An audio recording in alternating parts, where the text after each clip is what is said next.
Hello, everyone. Welcome back to the podcast. Hope everyone's being safe on this April 8th.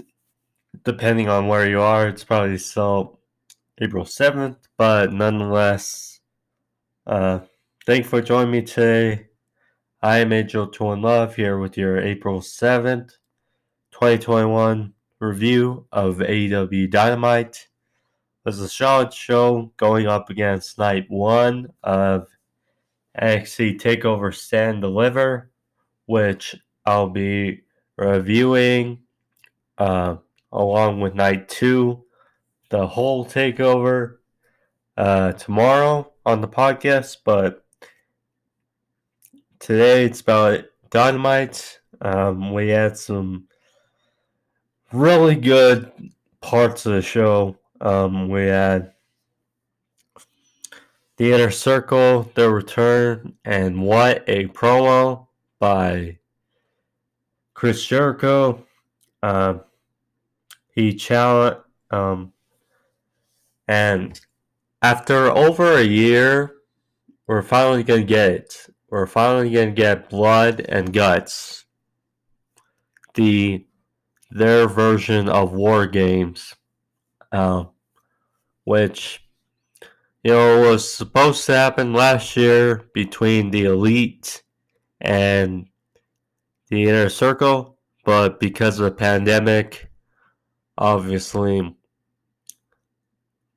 plans were changed, and instead we got that great Stadium Stampede match last year at Double or Nothing. But we had that. We had Mike Tyson make his return. Iron Mike Tyson make his return to AEW. Instead of getting in an altercation with Jericho as he did last time, he helped Jericho. Again, to all that in a sec, we also had the Young Bucks, as we kind of all expected, realigning with Kenny Omega and the Good Brothers to form the original Bullet Club.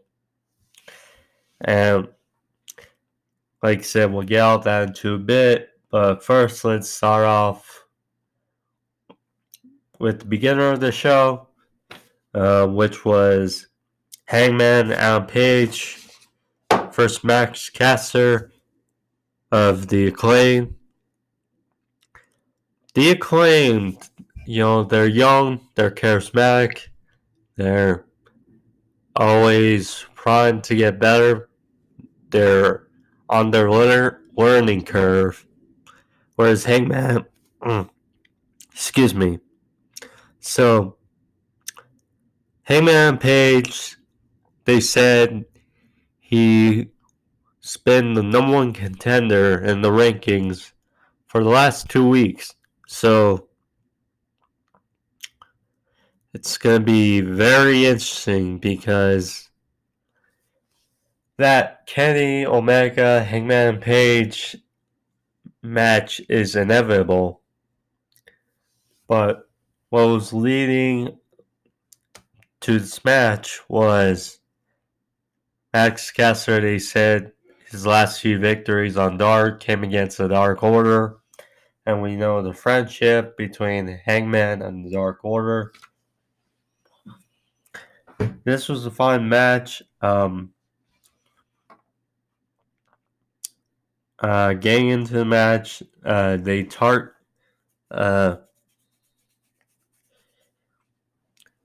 Maxx Caster's partner,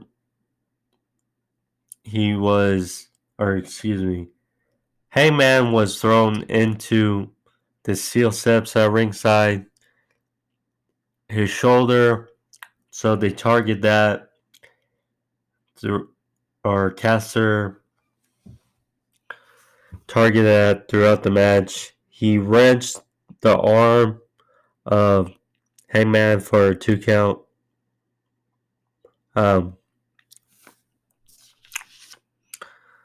Then Caster hit a superplex and a key lock but Hangman got out of it. Hangman fired back with some offense and went for the Deadeye, but the partner of Maxx Caster threw in the boombox, got into the ring, and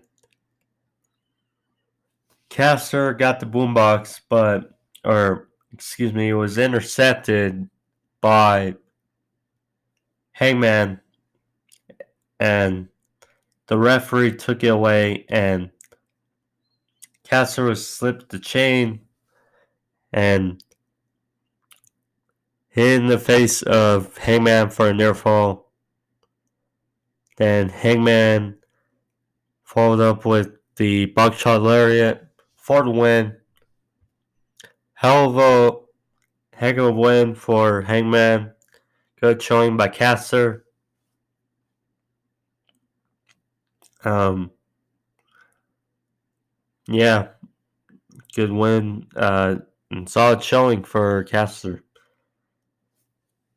Then we went from that to the Death Triangle. They were in the ring. And it's announced that next week, Pac and Phoenix will get their title shots at the Young Bucks. So, that's an interesting match next week. And they were interrupted by the Best Friends, Orange Cassidy, and Chris Statlander on the stage. And they announced that they haven't forgotten what that Triangle did to them last year with the match at Revolution and what Phoenix did to Orange Cassidy. Trent said that they're back and they know they need a rack of wins, but they're back, and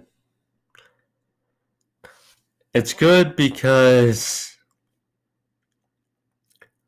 it kind of signifies that the Best Friends are moving on to better things, and they add their back in that tag team division, and they're such good tag team. Trent even said they're the team in AEW with the most wins. So I like that dynamic. And I would like to see another match between the Lucha Brothers and the Best Friends in the future. So then we had the Inner Circle. They came out. Boy, was it good seeing them back. Jericho cut a great promo. Just great promo.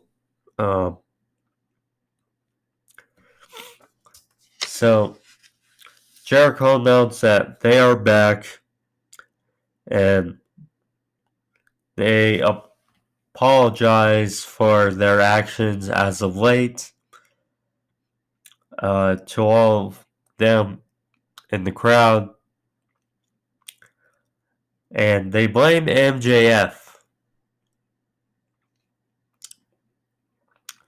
He admits they were outsmarted by MJF. Said they had planned to suck the life out of MJF and use it for the Inner Circle, but MJF outsmarted him, and the Pinnacle attacked him just short of a month ago. And talked about how MJF was stealing his gimmicks and, all that, and the scum that he's aligned himself with. It's hard to do it justice, but it was just great promo. And they challenge MJF and the Pinnacle to Blood and Guts on May 5th in Daily's place. And said the worst is yet to come again. First off, so like I said, we're finally going to get it in the opener that we're going to get Blood and Guts finally. And a little over a month, or a little less than a month. Now,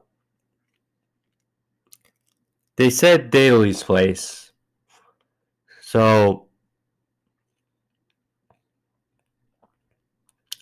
I'm curious. Will there be more fans? Because, things are kind of moving in a good direction. But I hope, because it's such a big match, I just hope that there's more fans present for the event, because I'm just not sure. But I'm glad that we're finally going to get it. And I'm curious because there's been talks of Jericho going away for a while. And, the Inner Circle came back a bit sooner than everyone thought, including me. So, I'm curious if this is how they write off Jericho of TV for a while. I'm just curious, but nonetheless, should be a fun match, and I can't wait.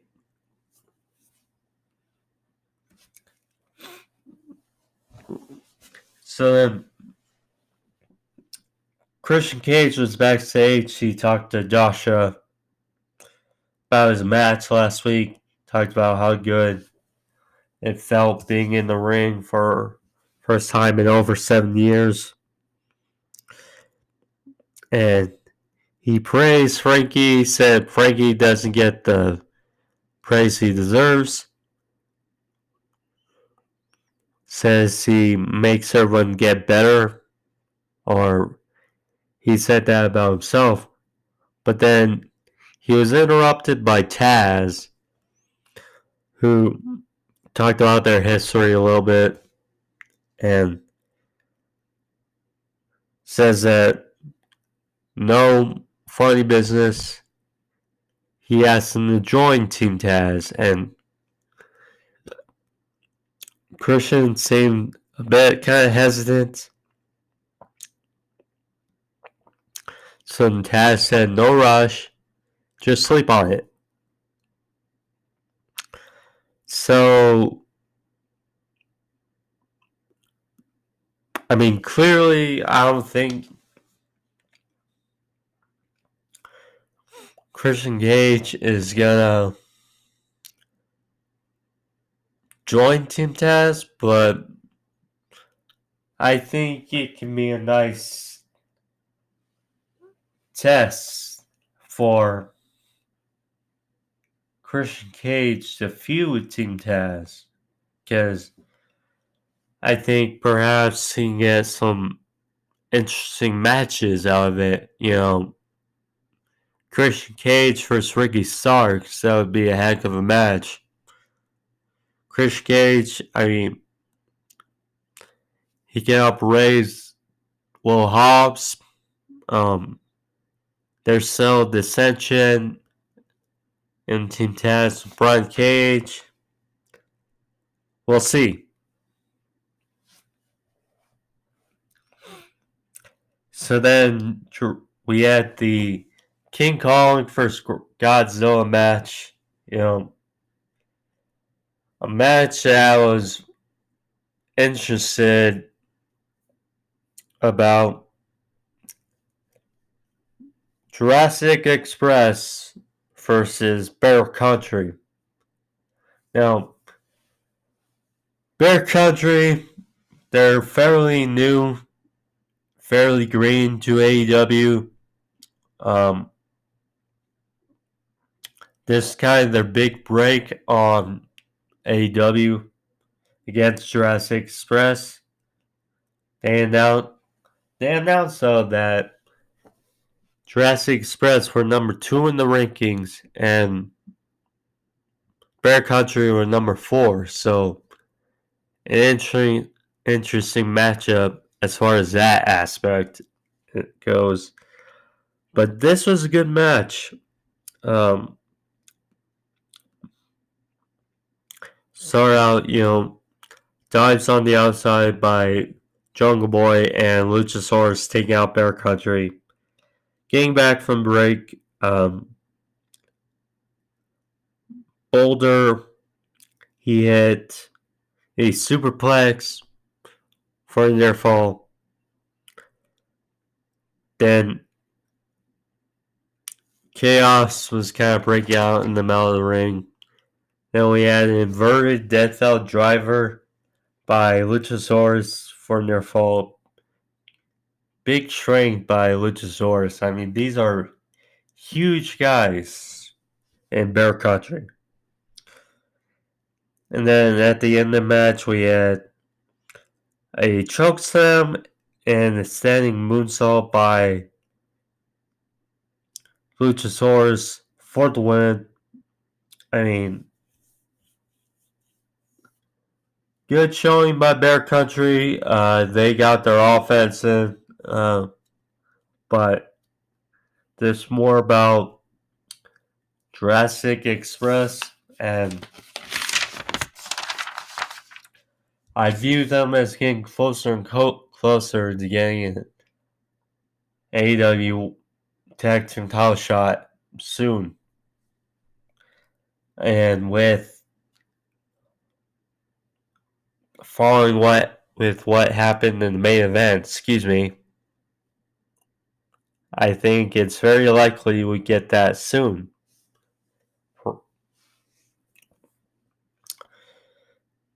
So then we had Sting come out, and he was interrupted by Jake the Snake Roberts and then Lance Archer. Sting actually praised Lance Archer, talked about how he got the gifts, he's got it all to be a main event guy, and that he has to channel his ability in the right direction, and perhaps we see Lance Archer one day again fighting for the AEW World Championship. So, I mean, with the rumors and talks going around about Darby Allin and Matt Hardy, Lance Archer, I love. He is one of my favorites in AEW. He talked about his inconsistency. He's pushed and then he's not. Pushed and he's not. I can see him, but just not his time. It's just not his time. Because, the way I see it is we get Hangman Adam Page going up against Kenny Omega in the future. What happens after that, I don't know. Perhaps MJF? We'll see. Or it could be Lance Archer. I don't know, but we'll see. Then we got Darby Allin versus Jade Drake. This was some okay match. Sting came out with Darby. A little curious why they had Sting. He came out, went back in the locker room, came out with Darby right after. It was just kind of odd. Kind of wish Sting just stayed out, looking over Darby, but it's these little wrinkles and nitpicks, I would say. But Darby Allin versus Jade Drake, okay match. JD Drake, I've heard about him on Dark. Solid wrestler. He can go. He still needs to tweak some things, but yeah, has solid match Darby. But in the end, Darby won with a code red off the top rope, and then a coffin drop for the win. Sting chased off Ryan Nemeth, who is there at ringside for JD Drake. So Sting comes out, comes back in, then comes back out. It's just odd, but whatever. So then afterwards, we had the Pinnacle. They attacked Chris Jericho. They dragged him outside to the ring. And you see Alex Marvez, he always pops up in the weirdest of times. He told a cameraman to go to the Inner Circle's locker room as he was just standing there. And it was realized that they were locked in the locker room while Marvez does nothing. He just tells the cameraman, look, go, go. And cuts to in front of the locker room. And it's silly and, whatever. But yeah, so then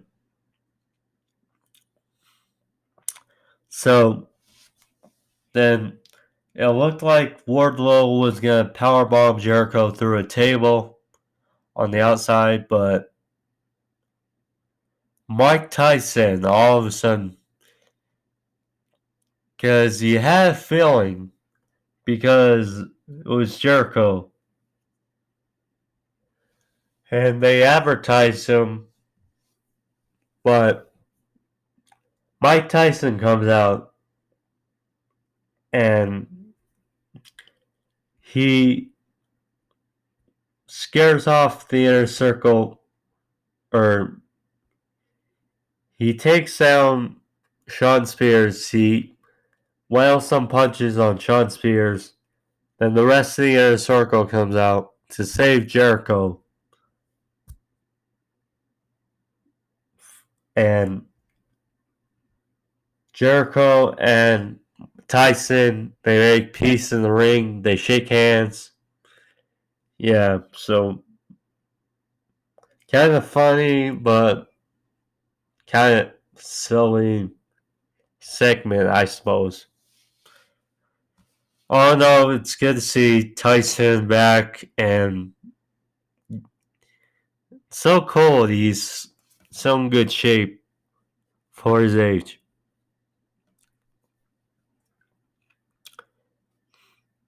So then we had Ty Conti versus Bunny.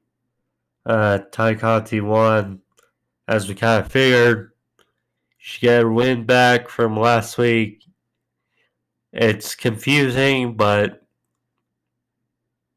it is what it is, I suppose. Yeah. So then in the main event, we had Jon Moxley and the Young Bucks versus Kenny Omega and the Good Brothers.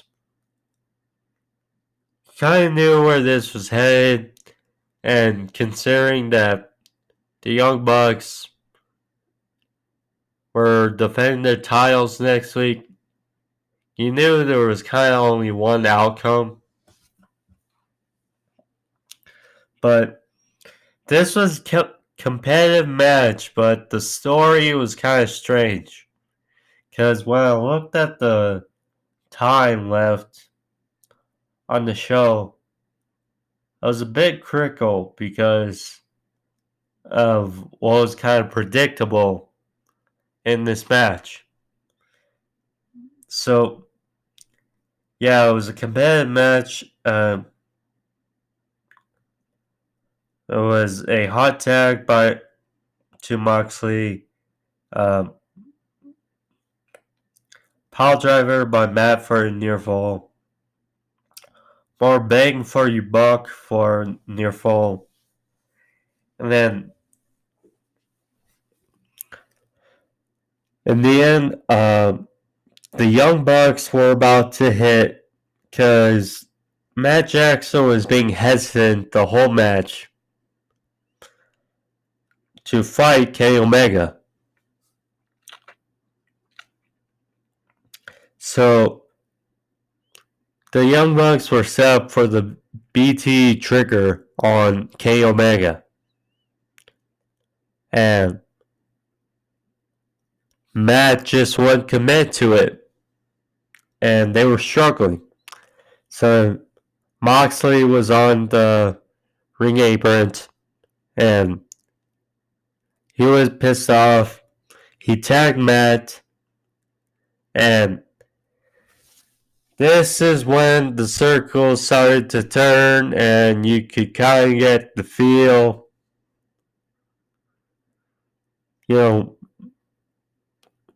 Moxley hit 2 paradigm shifts, not one, but 2 paradigm shifts on Kenny Omega. He got in the face of Matt Jackson.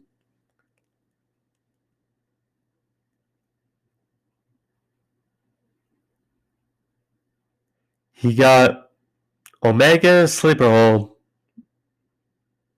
and then went for a 3rd paradigm shift, and we got a super kick party on Moxley. Off sync, but still super kick party. I mean, Matt hit a little before Nick did, but yeah. So then Eddie Kingston came out to try to save Moxley. He was hit with a match killer by the Good Brothers. And then Good Brothers hit Moxley with a match killer. And then Omega pinned Moxley for the win. Afterwards, the Good Brothers held up Moxley. Super kick party by the Young Bucks. And as we go off the air, the Young Bucks embrace the Good Brothers and Kenny Omega. The band is back together, people. The Bullet Club is back together.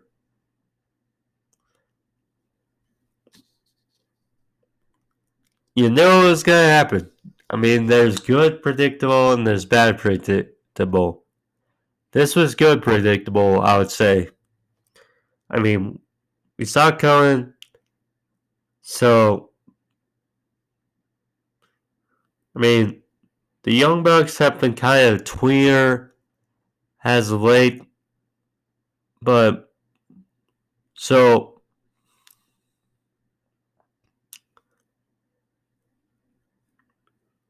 the Good Brothers, they have the rematch against Finn Juice for the Impact Tag Team titles on at Rebellion. If the Good Brothers win, they're once again all draped in gold. So I don't know, but